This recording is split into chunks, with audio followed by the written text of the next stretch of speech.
Hi guys, welcome back to the Constitutional Law lecture series on Near Peer. And in this lecture, we're going to generally discuss about human rights, its philosophy, its evolution, and subsequent ratification and adoption in different constitutions of the world. So that is going to be our outline. हम बड़ा detail में broad topics cover करेंगे कि human rights क्या होते हैं, international human rights law क्या है, उसके अंदर universal declaration of human rights आता है, international bill of human rights आता है जिसके अंदर सिविल एंड पॉलिटिकल राइट्स हैं, economic, social and cultural rights हैं, फिर कुछ ह्यूमन राइट कन्वेंशंस हैं, ह्यूमन राइट काउंसिल है, ये इंटरनेशनल ह्यूमन राइट्स लॉ के अंदर आती हैं, वो डिस्कस करेंगे. We're going to discuss its historical evolution, कौन से significant documents थे, कौन सी philosophical traditions ने influence किया और 20th century experience ने कैसे इसको shape किया.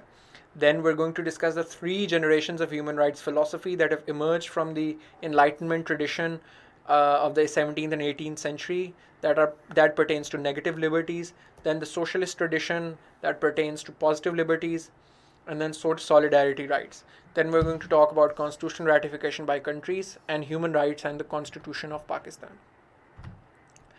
Now, what are human rights? Human rights are rights which are inherent to all human beings regardless of race, sex, nationality, ethnicity, language, religion or any other status. Basically, human rights का idea ये है, that's why they're called human rights, कि these are the things which are not legal rights पर से, कि ये ऐसे positive substantive स्टैचुटोरी rights नहीं है कि अगर आपको दे दिए किसी ने तो आपके राइट्स हैं, वरना नहीं है.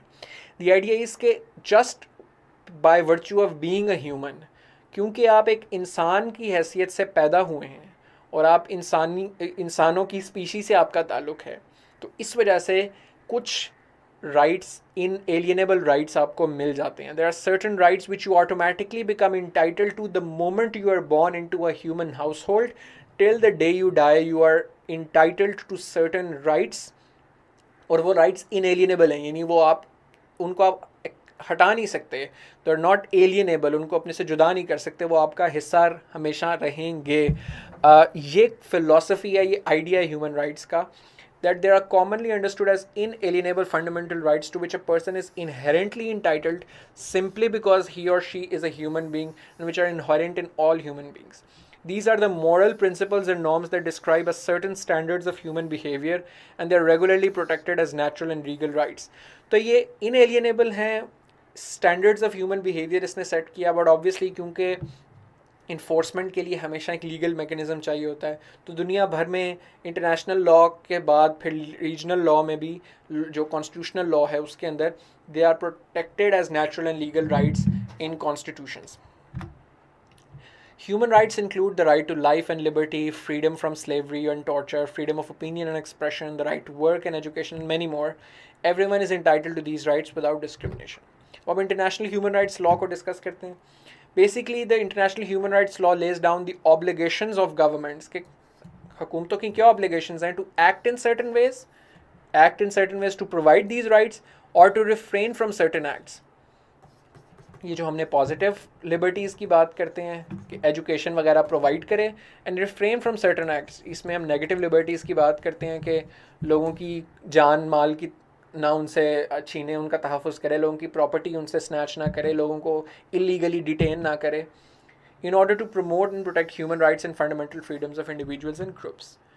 One of the great achievements of the United Nations is the creation of the comprehensive body of human rights law, a universal and internationally protected code to which all nations can subscribe and all people aspire. The United Nations has defined a broad range of internationally accepted rights, including civil, cultural, economic, political, and social rights. It has also established mechanisms to promote and protect these rights and assist states in carrying out their responsibilities. और इसके अंदर सबसे अहम चीज़ जो है वो universal declaration of human rights है, UDHR. The foundations of this body of law are the charter of the UN nations. तो एक तो UN का चार्टर है जिसकी ऊपर UN बना था, and the Universal Declaration of Human Rights adopted by the General Assembly in 1948 and 45 and 48 respectively. Charter 45 में आया और UDHR 1948 में in the under the leadership of Eleanor Roosevelt. Since then, the United Nations has gradually expanded human rights law to encompass specific standards for women, children, persons with disabilities, minorities, and other vulnerable groups who now possess the rights that protect them from discrimination that long been common in many society. तो vulnerable groups की protection के ऊपर भी ये law extend करता है. It sets out for the first time fundamental human rights to be universally protected. तो ये जो UDHR है इसके मुताबिक जो human rights हैं वो universally protect करने की कोशिश की गई, codify करने की कोशिश की गई. Since its adoption, it has been translated in more than 500 languages. It is considered the most translated document in the world, and this has inspired the constitution of many newly independent states and many new democracies. इसके UDHR के बाद हमारे पास आता है international bill of human rights. International bill of human rights में दो चीज़ें हैं. एक है international covenant on civil and political rights and the international covenant on economic and social and cultural rights. I would recommend कि Google पे जाके universal declaration of human rights लिखें और इसको पढ़ भी लें. वो सारी जो लिस्ट है राइट्स की एक दफ़ा उसे पढ़ भी लें. So international bill of human rights में एक international convention of international covenant on civil and political rights and international covenant on economic social and cultural rights. जो पहली चीज़ है इसकी इंटरनेशनल जिसमें ये civil and political rights, the international covenant on civil and political rights, ये 1976 में आया था. It deals with rights such as freedom of movement, equality before law, right to fair trial, freedom of thought and religion, freedom of opinion and expression, peaceful assembly, freedom of association, participation in public affairs and elections, and protection of minorities. तो civil rights और political rights से related जो चीज़ें हैं वो इसके अंदर cover हुई हैं. इसी तरह दूसरा economic, social and cultural rights, ये international covenant on economic, social and cultural rights जो पास हुआ था 1976 में अगेन उसके थ्रू आए थे. इसके अंदर obviously economic, social and cultural rights से related है कि right to work in just and favorable conditions, the right to social protection and adequate standard of living, the highest attainable standard of physical and mental well-being, the right to education and enjoyable benefits of cultural freedom or scientific progress. You can see how these rights pertain to welfare ideas, welfare state का जो idea है और which itself is borrowed from socialist ideas. तो इसकी आपको इसमें झलक नज़र आती है. फिर इसके अलावा और बहुत सारी ह्यूमन राइट्स कन्वेंशंस हैं. तो ये वाले राइट्स तो हैं, इनके अलावा और कन्वेंशंस हैं बहुत सारी जो कि यूएन ने अडॉप्ट की हैं, जैसे कि the convention on the prevention and punishment of crime of genocide 1948 में, the international convention on the elimination of all forms of racial discrimination 1965 में, the convention on elimination of all forms of discrimination against women 1979 में, ये gender studies से भी relevant है. The Convention on the Rights of the Child 1989 and the Convention on the Rights of Persons with Disabilities 2006, ये कुछ notable human rights conventions हैं जो कि internationally UN में पास हुई हैं. फिर एक human rights council exist करती है, एक body exist करती है UN के अंदर. It was established in 2006 by the General Assembly and reporting directly to it. It replaced the 60-year-old UN Commission on Human Rights. पहले UN Commission on Human Rights की player होता था, अब वो ह्यूमन राइट्स काउंसिल की player है as the key UN intergovernmental body responsible for human rights.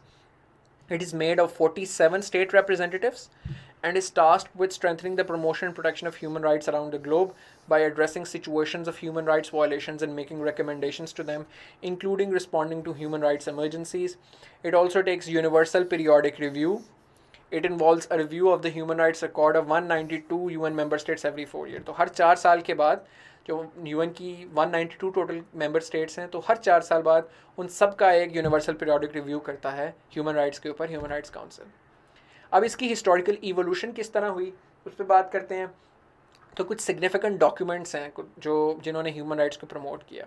उनमें सबसे पहला है Cyrus cylinder, which is considered to be the first document of human rights. Cyrus cylinder basically the Achaemenid empire जो थी, Persian empire, Cyrus the Great was the first major king of that empire and Cyrus was a very very popular leader. बहुत बड़ी Persian empire उसने build की and what he did was that he enumerated a lot of new progressive ideas.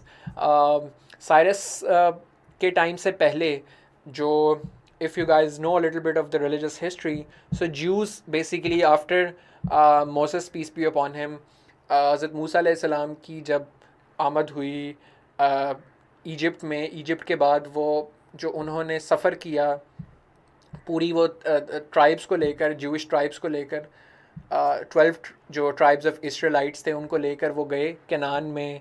वहाँ से फिर उन्होंने जो Israel का एरिया है वहाँ पर पॉपुलेट किया. फिर उनके बाद वहाँ पर हज़रत दाऊद अलैहिस्सलाम, जिनको वो किंग डेविड, उनके फिर बेटे आगे से सुलेमान अलैहिस्सलाम, किंग सोलोमन, फिर उसके बाद फिर उनके बीच में एक सिविल वॉर हुई। उस सिविल वॉर जो के नतीजे में दो अपनी स्टेट्स बन गई जूज़ की आपस में। और किंग सोलोमन के टाइम पे, सुलेमान के टाइम पे पहला temple, the first temple of Jews was built. Then attacks किए गए लेटर, जब I am incorrect in remembering a few details, but जो नेबुकदनेस्सर था, the king Nebuchadnezzar basically invaded. He was a Sumerian leader I think, और उसने वो जो first temple of Solomon था जो कि एस्टैब्लिश किया गया था वहाँ पर, उसको completely destroy कर दिया, and most of Jews were sent to exile, and then most of them were sent to exile, and वहाँ से निकाल दिए गए वो अपने खित्ते से। तो फिर नेबुकदनेस्सर की जो एम्पायर थी, सुमेरियन एम्पायर थी आई थिंक, उसको, और it was Akkadian empire, either of the two. तो फिर जब साइरस का राइज होता है पर्शियन एम्पायर में, तो फिर Cyrus reconquers the all areas of the Israelites, और वो जो एम्पायर थी एक्केडियन या सुमेरियन एम्पायर, जो भी, मैं अभी मुझे सही याद नहीं आ रही, Cyrus defeats them and he allows Jews to go back to their homeland again afterwards. तो जूस को जो एग्जाइल कर दिया गया था उनके उस खत्ते से, उनको दोबारा वापस साइरस ने जाने का इजाज़त दी, और उनको इवन फंड्स दिए to reconstruct that old temple. तो वो जो पहला टेम्पल था जो हज़रत सुलेमान अलैहिस्सलाम के टाइम पे बना था और डिस्ट्रॉय हो गया था, उसका दोबारा सेकंड टाइम उसकी रिकन्स्ट्रक्शन की गई और दोबारा बनाया गया। साइरस के जाने के बाद 600 साल बाद 70 CE में, यानी after birth of Christ 70 years after, जो हमारा एग्जिस्टिंग कैलेंडर है उसमें द ईयर 70 में आई थिंक दोबारा फिर रोमन्स ने इन्वेजन की थी, और रोमन सीज ऑफ टेम्पल हुआ था, और फिर से दोबारा से ज्यूज़ को निकाल दिया गया, और उनको वो फिर उसके बाद से बेसिकली 70 CE के बाद 1948 में जब इसराइल बनाया, तो फिर वो दोबारा वापस अपने उधर गए लैंड में। लेकिन उससे पहले तक बीच में वो डिस्प्रेस रहे। तो 70 में रोमन्स ने दोबारा डिस्ट्रॉय किया, और वो जो सेकंड रिकन्स्ट्रक्टेड टेम्पल था जो कि साइरस के टाइम पे रिकन्स्ट्रक्ट किया गया था और रोमन्स के टाइम पे डिस्ट्रॉय कर दिया गया था, सिर्फ उसकी एक वॉल अब बच गई हुई है, the western wall, which is also known as the wailing wall, जो अब आपको नज़र आती है इसराइल के अंदर। जो टेम्पल है जहाँ पे डोनाल्ड ट्रंप भी गया, ओबामा भी गया था, वो जो वॉल नज़र आती है where you see Jews praying, that is the western wall, the wailing wall, which is the last remaining wall from the second temple that was reconstructed during the time of Cyrus. I don't know why I gave you so much of historical tidbit, but the idea was कि Cyrus was very generous, very kind. उसकी बहुत ज़्यादा इस हवाले से एक achievement थी। तो चूँकि साइरस ने जूस को वापस रिपॉपुलेट किया था, तो बाइबल के अंदर भी साइरस के got a very good press and very good note, and even it is set के कुरान के अंदर जो जुल्करनैन, हज़रत जुल्करनैन का तज़करा है, एक बादशाह का तज़करा है कि जो बड़ा जिसने बड़ी, he was considered very kind and very courteous and also very glorious ruler. तो वो जुल्करनैन का तज़करा, काफ़ी स्कॉलर्स का इजमा है इस पर, इंक्लूडिंग डॉक्टर इसरार, कि ये साइरस द ग्रेट की बात हो रही है। कुछ अर्ली इस्लामिक स्कॉलर्स समझते थे कि जुल्करनैन का जो तज़करा कुरान में वो अलेक्जेंडर द ग्रेट का है, but lot of scholars now think that it's Cyrus the great. But anyways, so that's the first thing that Cyrus did. Second, Cyrus emancipated all slaves in his kingdom. Cyrus ने slavery abolish की for the first time in his kingdom, that no person can be held a slave. और Cyrus ने कुछ code of ethics और law बनाए regarding the protection of rights, और उनको एक सिलेंडर के ऊपर सेव कर दिया गया, क्योंकि वो ट्रेडिशनल तरीका है. This is 540 years before the birth of Christ. So back then वो सिलेंडर के ऊपर सेव किया गया, और वो considered as the first charter of human rights है, उसे साइरस सिलेंडर कहते हैं. So you should Google and check the Cyrus cylinders पे. यूट्यूब पे बड़ी कोई इंटरेस्टिंग आपको वीडियोस भी मिल जाएंगी. लेटर जस्टिनियन कोड जिसे कहा जाता है, कॉर्पस ज्यूरिस सिविलिस, रोमन लॉ के अंदर एम्परर जस्टिनियन के अंडर कुछ लॉज को फार्मूलेट किया गया प्रोटेक्शंस के हवाले से रोमन सिटीजन्स के. 529 CE. BC means before Christ, so before the birth of Christ, and CE means common era, जिसको AD एनो डोमिनी भी कहते हैं, but secular terminology is common era, जो हमारा भी चल रहा है. We are in 2020 common era. तो 529 में फिर जस्टिनियन कोड आता है. फिर मैं उम्मीद करता हूं कि आपने इस लेक्चर को एंजॉय किया होगा.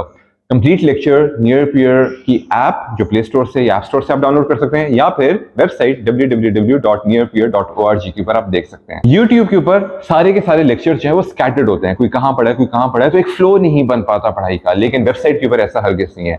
तमाम के तमाम लेक्चर टीचर्स ने एक फ्लो के साथ एक ऑर्गेनाइज स्ट्रक्चर के अंदर डाले हुए हैं, और ना सिर्फ लेक्चर्स हैं बल्कि साथ में क्विजेस भी हैं, टेस्ट बैंक भी है, स्केड्यूल भी है प्रॉपर, जिसको आप फॉलो करके अपनी तैयारी को ऑप्टिमाइज कर सकते हैं।